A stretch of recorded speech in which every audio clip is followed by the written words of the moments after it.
Hello, everyone, and welcome to another episode of Speak, Film, and Enter, a podcast where we review and rank movies. I'm Nate.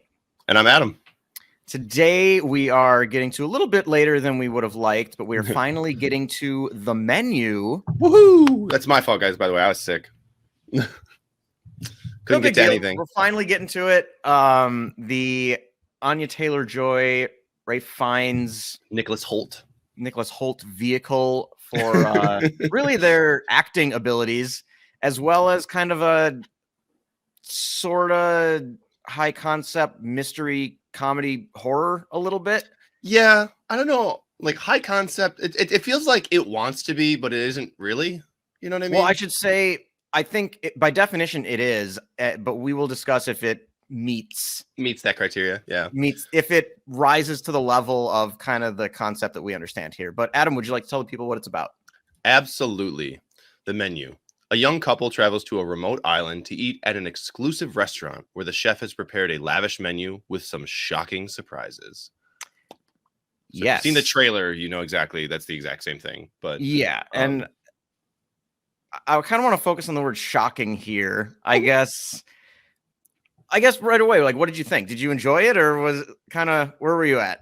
So we tried to get to an early showing, like a 5:50 showing, and it happened to be like one of the days that it snowed. So traffic took forever. And we went and saw it at Willow Creek, not at AMC because it was the earlier showing. So we walked in like maybe 5 minutes late, whatever. But initial reactions, like we sat down and we're like, all right, we're hopping right into it. Like they were already basically like seated and getting like the first spiel of like, all right, here's your first course and stuff like that. Right away I was like, okay, let's see who everybody is. Like I hadn't really met Anya Taylor-Joy's character yet, or Nicholas Hoult's character, and like why he's so like into food or whatever. And we enjoyed it so far. Like to just sitting down and being like, okay, here's what we got, and just like really like diving in and like letting it hit you, face value. Enjoyed it for the most part. Yeah. Okay. I'm glad you enjoyed it because this has a couple of my favorite actors in the world in it. So that was the big appeal for me. Is this was one, like I kind of watched the trailer and wasn't that excited. Knew what I was going to get into, but Fiennes is one of my favorite actors ever, and everybody loves Anya Taylor-Joy. So I was open-minded. I was like, okay, at the very least, like they're going to be on screen like basically the entire time. So and they're probably going to crush it. Right. So like worst case scenario, I get these two.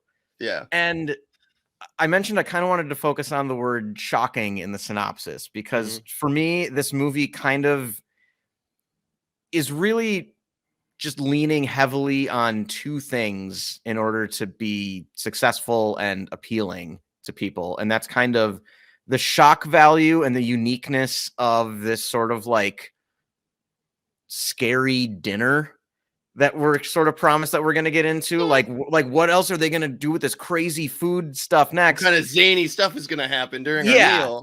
Right. And combined with just another The Rich Are Horrible movie. Yeah, which again, love to see it. Right. No matter how well it's executed, I'm usually like, all right, yeah, I agree with you. So if we, we get like ebbs and flows of different types of movies that are popular, and then we reach a point where it like gets a little oversaturated with the same kind of movie. If we're going to be oversaturated with something, I think having too many movies about the rich being awful is probably one of the best ways to go. It's a good problem to have. Let's say that. Like, so I kind of struggled with this one. I wasn't really a big fan of it, and for me, where I think this fails, where something like Glass Onion succeeds, because they're very similar in the sense that like it's a bunch of rich people basically going to an island, and you're just there with them. Yeah, and they're both kind of shooting for that comedy mystery element. Where this didn't do it for me is the fact that it doesn't really have anything unique or insightful to say about why the rich are awful, except that it's just like, look, more annoying, bad rich people. Yeah, it basically shows like, you don't dive into everybody's like backstory like you wouldn't like get Glass Onion. You kind of get like very surface level. Here's who this person is. Here's what they're kind of like. Like these people are hedge fund managers and they're assholes, and like very clearly they're assholes, and that's why they suck. And this person's like a hoity-toity, like I want to live in rich society, but is like very rude. And it's like, oh yeah, that's why you're a shitty person. It's because you're disconnected from people and you're an asshole. Like it's just a show, or it's just a movie about like people suck. They also happen to be fucking loaded. Yeah. But they can still suck. And right. And I think that's a fine thing to put in a movie. But once we get to the point where we're getting so many of these, it's just like from a messaging standpoint, and just they're not looking at it in a unique way, I think. And we're like Glass Onion, without like spoiling anything, obviously, where I think that succeeds is that Rian Johnson actually looks at the way the rich kind of leech off of each other and like are all kind of one big club. I find like that's a different take and an interesting one and a good one. Whereas The Menu just kind of felt like, look at these shitty rich people and let's be shocked while this angry chef terrorizes them with crazy foods. And I think that's interesting conceptually, but I didn't really feel like this rose to the level that it could have. Yeah, I don't know if like budgets were different. I'm sure they were. Obviously directors were different. I don't know who directed this movie off the top of my head. Mylod, who has also directed not a lot of movies. So whatever.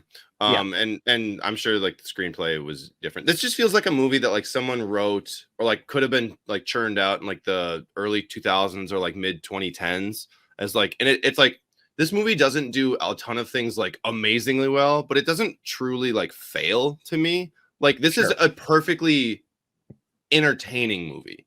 This isn't something that like I'm going to walk into and be like, all right, it's got something like really interesting to say or doesn't say anything interesting for that matter. Or is like, oh, this part's super, super good. I love this part in this movie. It's like all of it is just entertaining as a whole. Like sometimes when you see a movie and you're like, I walked out of it with a positive experience, but I don't necessarily think it's a good movie. You know what I mean? That's kind of how I lived with this, because there's some comedic elements in this movie. Like I went to a theater and it was mostly full, and I went with my girlfriend, so I saw it with somebody, and like every time like something pops up, like I forget Nicholas Hoult's character's name. I should have it up. Tyler, like Tyler's bullshit, like meal, whatever, like that kind of stuff. That was funny, and like the audience was laughing. Nico and I were laughing, and like really enjoyed a lot of that like little stuff back and forth, and like actually had a good time, but walked away like, all right. Yeah, I think there's an element of kind of empty calories to this movie. Yeah, that's a great way to say that. It looks really good, and it's fun to look at kind of the food. That's a perfect review. End it right here. That's it. Yeah, right. We're done. See you later, everybody. Like the performances are good, and it just kind of I wanted more substance. Yeah. To what we were getting here, and that's where I found it disappointing. But I mean, Anya Taylor-Joy is great. There is one moment in this movie that I was genuinely like, oh, that's really good. Which is, we won't spoil it, but something to do with kind of the history of Nicholas Hoult and Anya Taylor-Joy's character, and something that he was aware of going into this meal that she was not. Yeah. I thought that was the one thing in the movie that felt like, okay, I haven't seen this anywhere else before. Yeah, there was some stuff like that was really well done.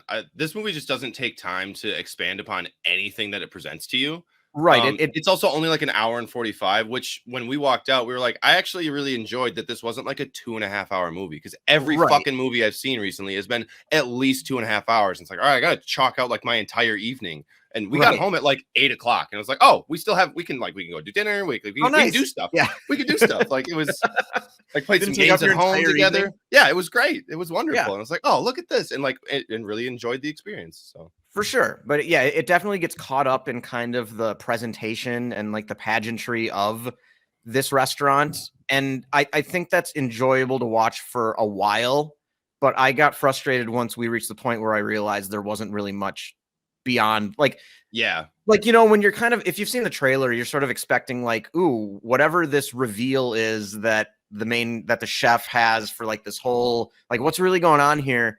That was when I realized that like it was just going to be this, like your bog standard ideas. That's why I was like, that was what left me with a disappointed feel. But unless you have anything else, I think we can dive into the stars. Sure. We'll be right back with the stars.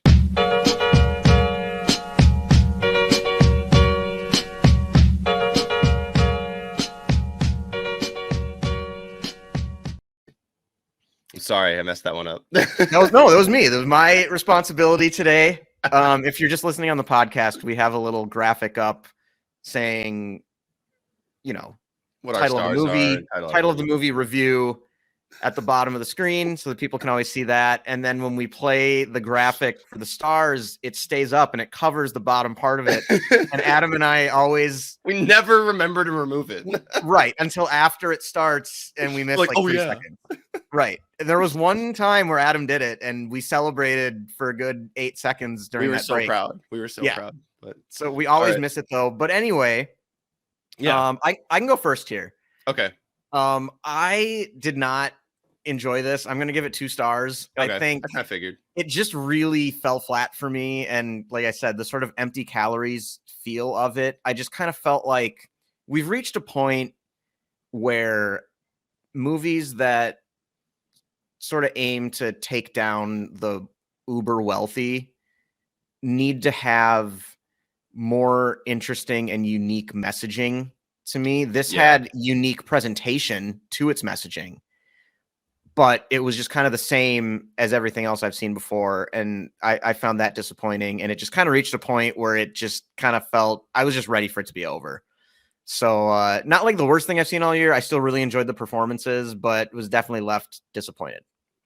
Yeah, I went higher than you. I'm going with a 3 because we had such an overwhelmingly positive experience, because we laughed along with like what was going on, and like because we knew that we weren't really getting into like the nitty gritty and like seeing something new, like a new take on taking down the rich or anything like that. Once we understood like that's what this was, it was so much more enjoyable to be like, all right, cool. Like present me what you thought, or like this is the movie that I wouldn't say like everybody feels like they can write, but like that once you get into it, you're like, oh yeah, like I can see that coming. I see that coming. You know, like you're predicting stuff and it ends up being true, or like not as surprising as you thought it would be. Like there's a scene with like a Coast Guard guy that makes like perfect sense. It's like stuff like that. You're like, oh, that was entertaining. Now there's some stuff where this is supposed to be like a meticulously crafted like evening, and like some stuff kind of goes off the rails as it's going to in a movie like this. And I didn't necessarily find that all of those bits worked. They didn't really serve any purpose besides like, hey, let's get outside the restaurant for a hot second. Right. Like, okay, like just to break up the monotony. Yeah. But I did like that this was like a shorter movie. It was just pure entertainment instead of being like, I have this really interesting take on what the high society of foodies like are. Like, I love that Nicholas Hoult's character like thinks he's hot shit because he watches cooking shows and then gets his ass handed to him like by and can like afford to eat. Yeah. The only thing that separates him from another person who watches a lot of cooking shows is that he can afford to eat at the highest nice places. Yeah, like fuck you, buddy. Like who cares? Which I love that, because like there's so many people that I know, or like there's so many people that you see on like Instagram and stuff. They're like, oh, look at this thing. And you're like, fuck you. You're a person from my high school. I don't give a shit. Like, you know what I mean? Like, you know. I will say what also makes this a little bit more interesting is my girlfriend got promoted a little while ago. We went to like a really nice restaurant, like a 4-course meal restaurant. We'd never done that before. A lot of money, and like we tried to like get into like high society. And while we were doing that, like at that dinner, we were like, oh, this is really good. Trying foods we had never tried, like some weird stuff, and like really felt like, oh, I can really taste the like the extra lime they added, and like being some of these people sort of. So when this happened, we were like, oh my god, this is wonderful. Sure. Like, so this sounds like it hit at the right time for you as well. Exactly. So but it really is only 3 stars worth. So. It kind of sounds like we reached the same conclusion at like the same point in the movie, and I was just not able to get over it. And you were just like, well, now that we know it's just this, like, let's just enjoy ourselves. Well, and because I was with her, it was just like, oh, we did this together. We absolutely understand what's going on here. That was more enjoyable to be like, like, look at that. Do you see how funny that was? And stuff like that. So seeing it with her in that regard definitely helps. But yeah, it doesn't really rise to any great level. The acting is good. Love Ralph Fiennes. Anya Taylor-Joy I thought was good, but I thought like a lot of things about her character just like were off. Like I don't think her attire really fit, despite like what she's like Margot's like whole thing is. Like I was just like, costuming could have been a little bit better, and that like there's some things that just like don't quite reach up, but overall a positive experience. But yeah.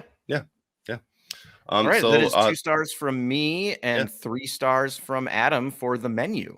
Playing in theaters right now, I think. It's still out in theaters. Yeah, it's still in theaters. Also, complete side note, Top Gun Maverick is still in theaters, and I just don't understand. That is crazy. I was looking at showtimes and was like, right at the Top Gun Maverick. I was like, leave! You were a summer blockbuster. It's December. Get out of here. This isn't your territory. So, all right, that's it. It's your turn to take us out, I believe. Correct? It is. All right, take it away when you're ready. If you are what you eat, then I only want to eat the good stuff.